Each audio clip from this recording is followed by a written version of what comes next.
Welcome to student dictation 5 second बाद शुरू होगा। Ready start.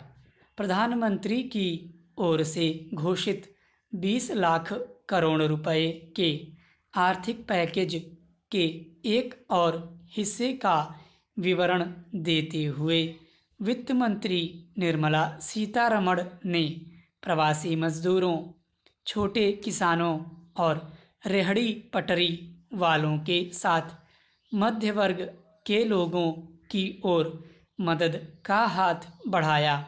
चूँकि यह वह वर्ग है जो कोरोना कहर से सबसे अधिक प्रभावित हुआ है, इसलिए केंद्र सरकार और साथ ही राज्य सरकारों को यह देखना होगा कि उसे जल्द से जल्द राहत मिले।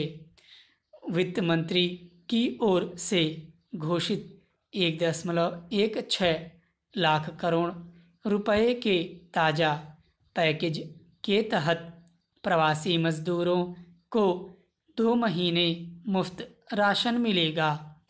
निस्संदेह गरीब तबके के लिए यह एक बड़ी और सीधी राहत है।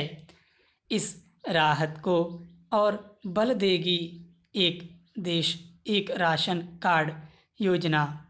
अच्छा होगा कि यह योजना जल्द राष्ट्रीय स्वरूप ले ताकि कोई भी भूखे रहने के लिए विवश न हो।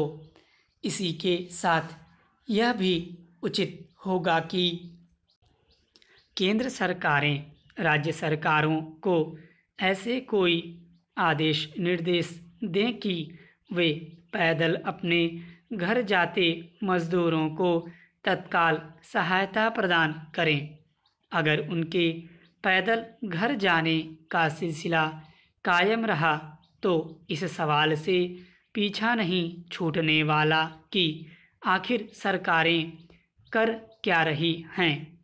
नीति नियंताओं को इसका आभास होना चाहिए कि गरीब तबके को जल्द मदद पहुंचाने की ज़रूरत है।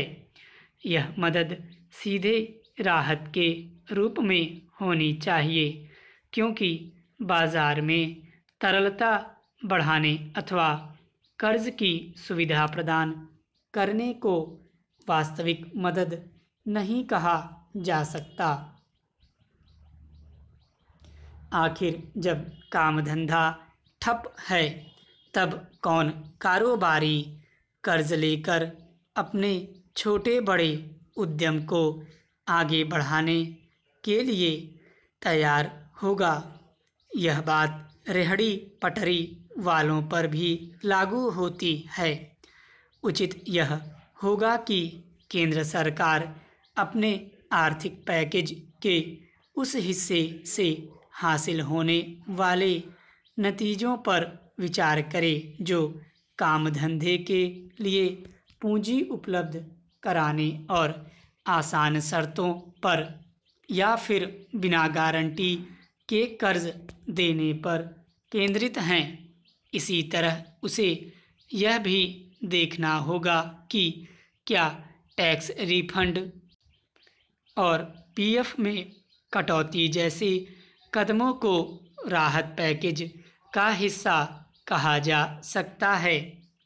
वास्तव में ऐसे ही प्रावधानों के कारण राहत पैकेज के उन बिंदुओं को लेकर आलोचना के स्वर उभर आए हैं जो बीते 2 दिनों में वित्त मंत्री की ओर से रेखांकित किए गए हैं।